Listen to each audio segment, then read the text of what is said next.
Namaste, everyone. ChristianRLong, Life Enhancement Consultant, giving you a big and beautiful shout out on this Monday evening here in Denver, Colorado. It's about 6:30 p.m. Mountain Time. Still haven't figured out why I always give you guys the time when we do these live streams. Maybe it's just a way of checking in of where I am, time and space. Because sometimes in this healing space, you're sucked into a time warp and completely lose track of what time it is and what's going on with the physical body. Paula, Namaste, what's going on with the emotions? What's going on with your thoughts? Because you're out in La La Land. So that's always nice occasionally. And I just spent about 21 days being out in La La Land. So I'm jumping on, giving a quick stream that was a request by a client. And his request was actually very interesting. He says, why is it that young men are afraid to approach older, more mature, more successful, more established men to get mentorship from, to get counsel from, to get advice from? And so I'm kind of like taking the spiritual yogi approach of like, where are all my big and strong yogis at? And because I know him, I think part of it is he's perceiving that through his own filter of being afraid or intimidated or unsure of how do I go up to a successful man and say, hey, can you guide me? Can you mentor me? Can you lead me so I can live a more successful, prosperous life? Alam, namaste. And my experience is I've never really had that come up in my life. I've had the opportunity of meeting a lot of successful men and successful women, and I would almost always throw myself at their feet of like, okay, I want Angela, namaste. I'd be like, all right, I want to learn from you. What can I do to serve you? How can I help you? How can I, what have you? I think the biggest challenge that young men have is that they are looking to take a shortcut.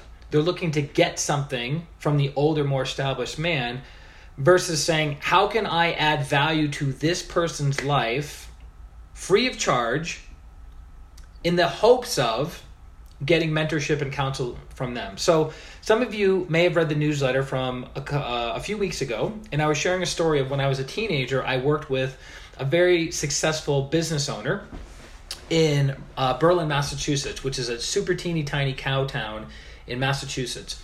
Like I think the population is 2,500 or 3,000, something like that. When I was there, it was less than 2,000, and this is about 20 years ago. And so when I was working with this guy, he was willing to mentor me. He was willing to counsel me. He was willing to do anything and everything as long as I showed up and did the work that he hired me for. And I missed the golden opportunity of trying to add value to him, going above and beyond. Because here's the thing.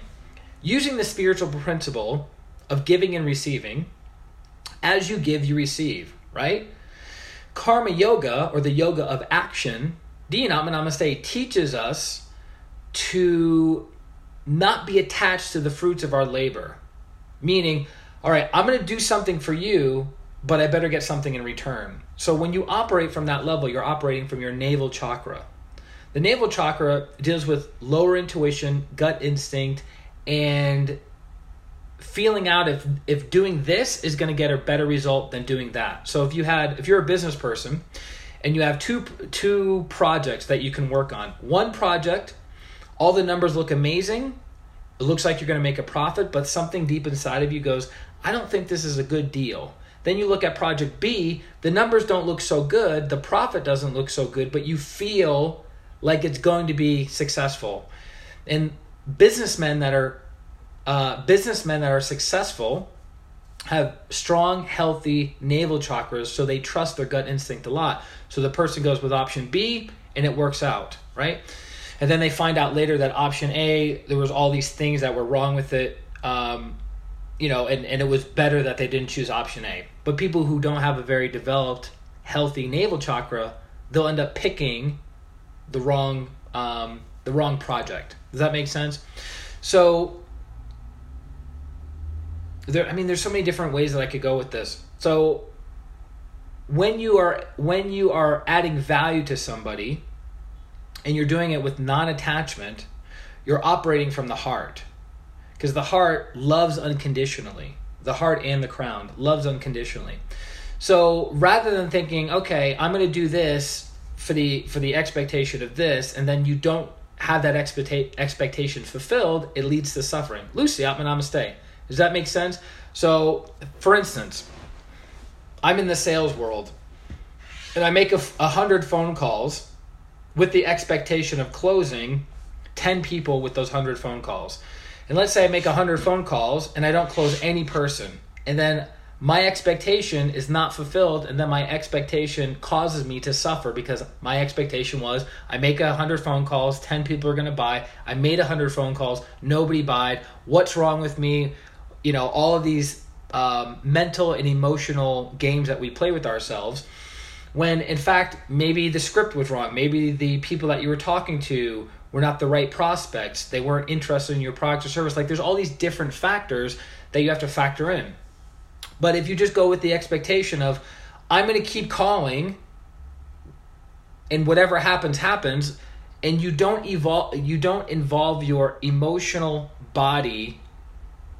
You don't involve your emotional body in the process, which is very, very difficult for people. So the reason I'm bringing up karma yoga is when we were at the 21-day retreat, Master Glenn talked about the Bhagavad Gita, and he talked about the chapter of the yoga of service, or the yoga of action, karma yoga.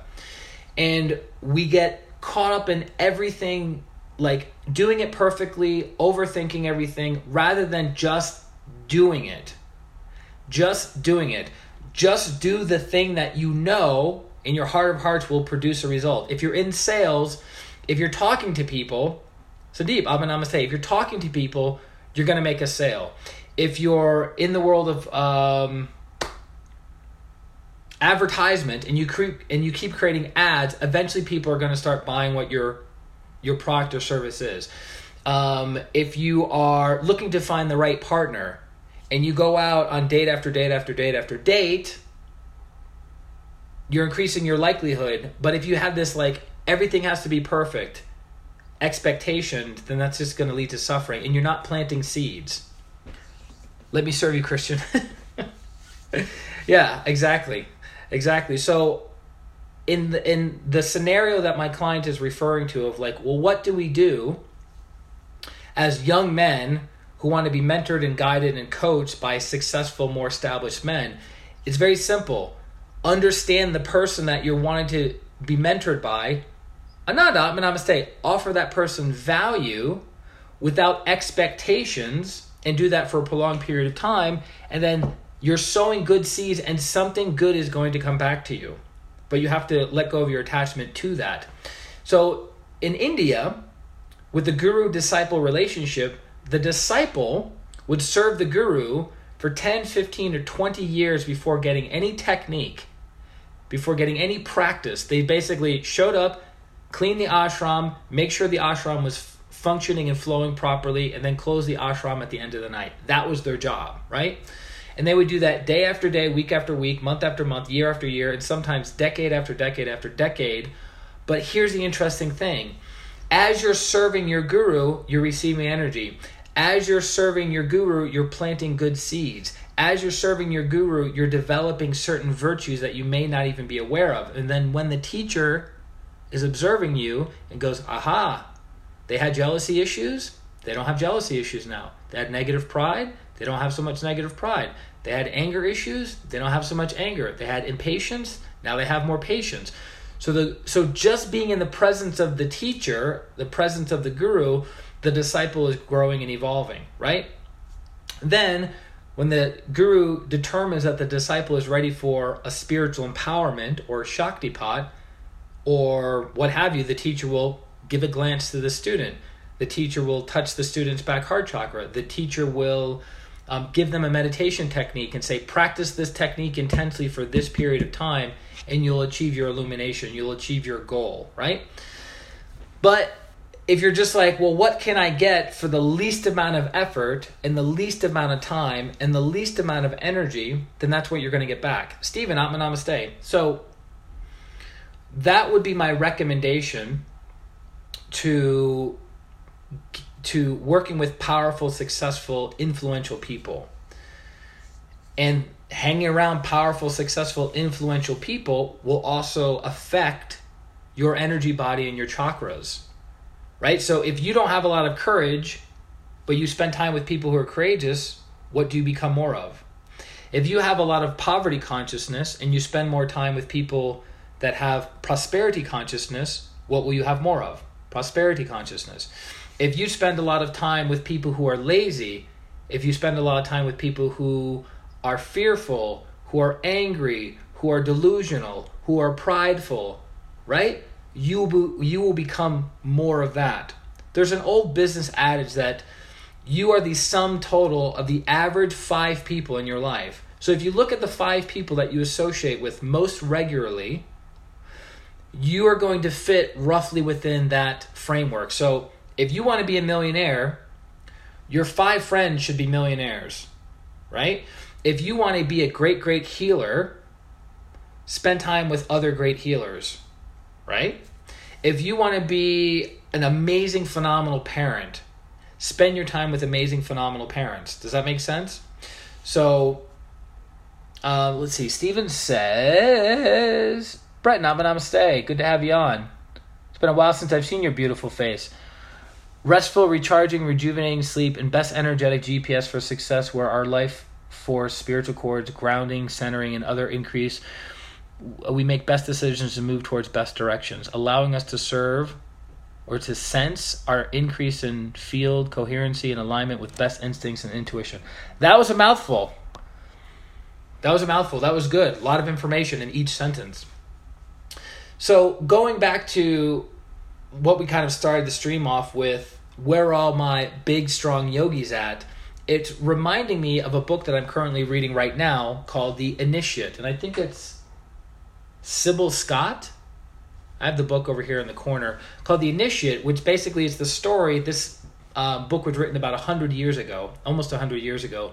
And it's the story, the author met an initiate, an adept, a very, very high level soul.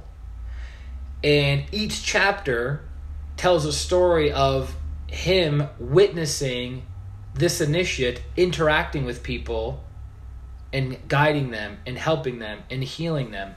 And what I noticed from the author's description of the initiate is that the initiate was always cool, calm, collected, detached, but very loving, very kind, very ready, willing, and able to be of service to humanity selflessly. Right? So it's like, if we're trying to get something from somebody, right, there's a tendency for us to sugarcoat things. There's a tendency for us to tell a partial truth or a half truth in order to get the person to like us, to appreciate us, to validate us, to give something, to give us what we want, right? We have to show up in a certain way. But I noticed the initiate, he says things always for the benefit of the other person. And I loved this analogy that the author of this book called the initiate, like a description of him, that he was a doctor of souls. And so the initiate went with that, and he says, like, he gave some advice or counsel to this woman who was having a very difficult time in her life. She felt like she was imprisoned in her own mind and emotions. She felt very cold. She felt very, very critical of the world at large, and she was living a miserable life. And so the initiate had a suggestion for this woman to broaden her horizons, to let go of the negativity, the complaining, the criticism, and to live a more happy, fulfilled life. And the suggestion that he made was very strange. It was very counterintuitive. You're like, wait a minute. Doesn't that go against virtues? Doesn't that go against morality? Doesn't that go against all these different things? Why would this high-level spiritual practitioner be recommending a woman to do these things? And he said, well, if I am a doctor of souls, and a doctor prescribes medication to offer a cure for that person, sometimes the medicine is bitter, sometimes the medicine is sweet, right? And sometimes the best medicine is the medicine that's the most bitter. So he was offering or prescribing a cure for this woman's emotional and mental ailments that wasn't very comfortable, it wasn't very easy, and it wasn't very hard for her to swallow that advice. But she needed to take that advice in order to move her life forward. So, going back to the example of strong, powerful, bold yogis, male yogis, that there's a tendency for us to become more feminized.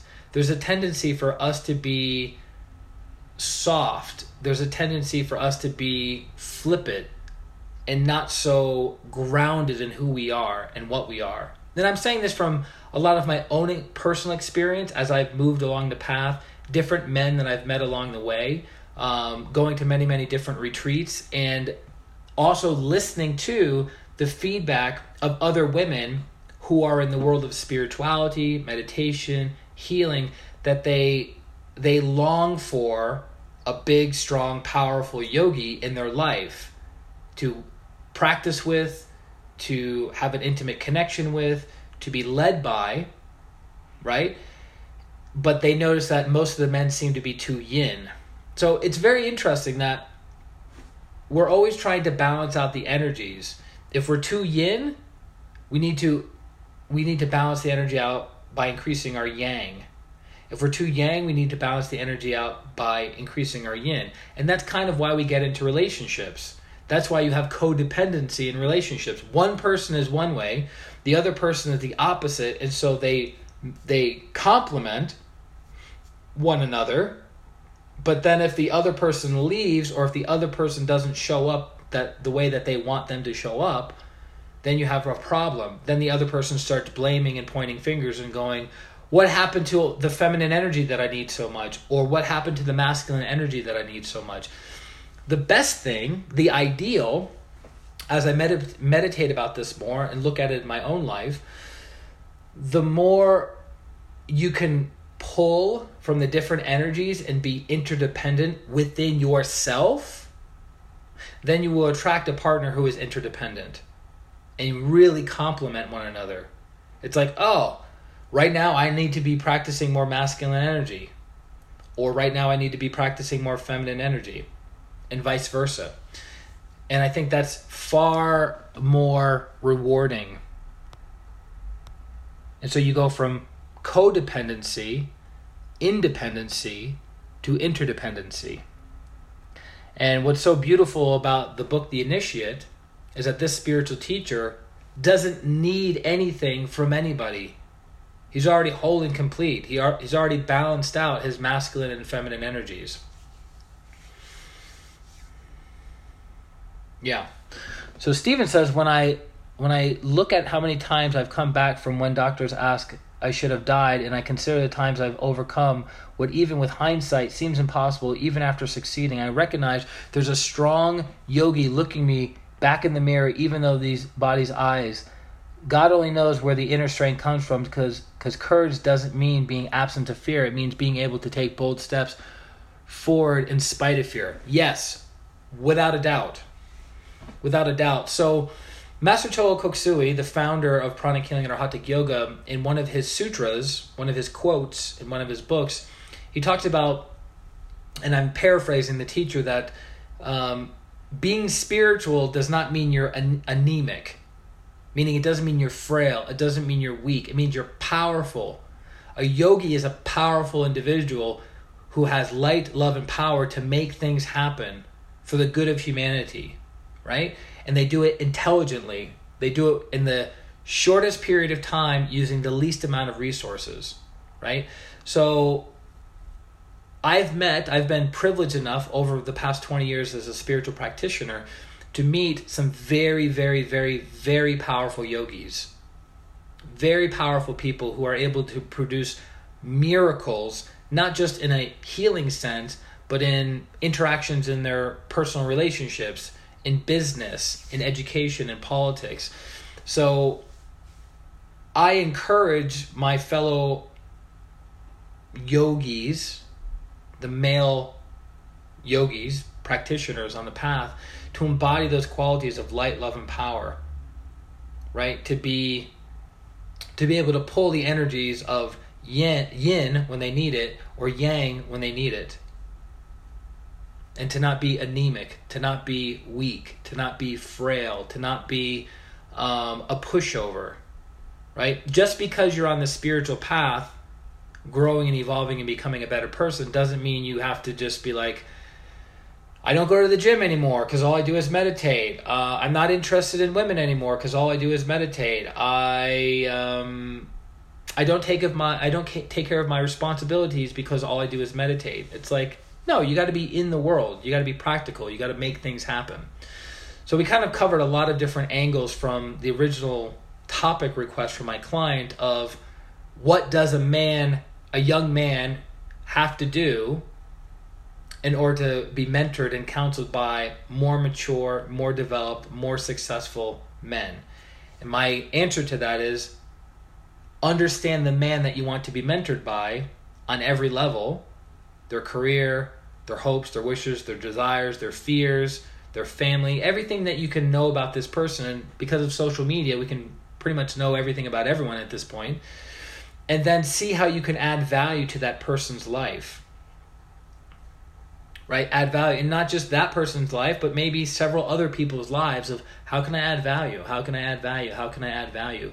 And through the law of correspondence and through the law of sowing and reaping, that payment may not come through that individual, but it will eventually come from somewhere. For a lack of a better way of saying it, you're putting the universe at your debt, not the person. Right? If you plant corn, the universe, the laws of nature are going to be growing the corn, and you just have to be patient. But if you never plant the corn, you never reap the harvest of corn. If you never plant the mango seed, you never get the mango tree. If you never plant the watermelon seed, you never get the watermelon patch. Does that make sense? I mean, I'll give you guys an example. We've been doing these live streams for, what are we at, 2019? So we've been doing live streams for 6 years, right? We've been doing live streams for 6 years.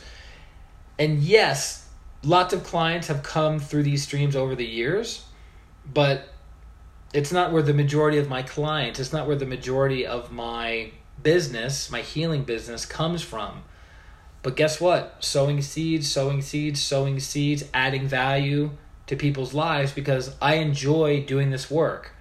I enjoy adding value to your lives. I enjoy asking questions. I enjoy sharing the teachings of my teacher, Grandmaster Choa Koksui, whether there's one person on or 50 or 60 people on at one time. Doesn't really matter, right? The more the better, but I'm not attached to the outcome because my work is to share. My work is to teach. My work is to ask intelligent questions to get you to think. Because God knows I've had enough mentors in my life that have helped me move my life forward through intelligent questions. So, that being said, for those of you who need healing, you know where to find me, ChristianRLong.com. Go to the website, sign up for a consultation, sign up for a healing session, whatever the case may be, whatever you need at this point in your life. And let's produce a miracle for you. Because that's what we're here for. After 21 days, coming back from Bovina, New York at the MCKS Meditation Center, after 21 days of healings, meditations, spiritual lectures, and spending time with like-minded people, I have a deeper realization of how much healing not only we as individuals need, but we as global citizens need. The world needs so much healing. So much healing. I mean, right now you have Stephen talking about all the physical suffering that his body has had to go through over the past several years. And he's like, where does this courage come from? Right? It comes from the inner strength from within. It's the divine power aspect within him, giving him the necessary juice to keep moving forward. And each and every one of us have the capacity and the ability to do that. We just have to tap into it on a regular basis. I remember one of my mentors said many years ago that practicing Arhatic Yoga is like climbing a mountain every day. And he meant that in many different levels. It's physically demanding to practice Arhatic Yoga. It's emotionally demanding practicing Arhatic Yoga when things come up during meditation and after meditation, emotionally. It's mentally challenging and difficult to practice Arhatic Yoga because you have to think, you have to understand, you have to analyze, you have to have awareness of what's going on in life. And then it stretches you spiritually, which you're like, that's kind of weird. How do you stretch something spiritually? Well, go to a retreat and you'll understand what that means. Whether it's a weekend retreat, a 9-day retreat, a 21-day retreat, or a year-long retreat, which that's on my bucket list for this incarnation of doing a year-long pranic healing or Hatha Yoga retreat in India. So, yeah, your spiritual practice, if done properly, is like climbing a mountain every day. Whatever that is for you. It could be pranic healing or Hatha Yoga, could be another school, could be a religion. But we all face challenges each and every day. Some little baby challenges, some huge challenges. And so we have to develop the inner strength, the inner power, the courage, the confidence, the fearlessness to go for what we need, want, and desire, to go for the right thing. So I hope that helps. Love you guys very, very much. Thank you for jumping on. Thank you for sharing your time, your energy, and your comments with the group. May the good karma come back to you many, many, many, many times. May your heart's desire be fulfilled. The blessings of God and Grandmaster Choa Koksui, so be it. I look forward to serving you in future streams, future coaching and healing sessions, future projects that we're working on. Tomorrow I'm going to be launching a new service that I've already seen tremendous benefits from experiencing. And so we're going to be offering that new service tomorrow. And any questions about it, feel free to message me directly. Email me at christianrlong@gmail.com, or you just go to christianrlong.com to take care of signing up for a consultation or a healing. And that's it, guys. So over and out for this evening. This is Christian Long, Life Enhancement Consultant, wishing you a beautiful evening, a beautiful week, and a beautiful life. Atma. Namaste. Bye-bye.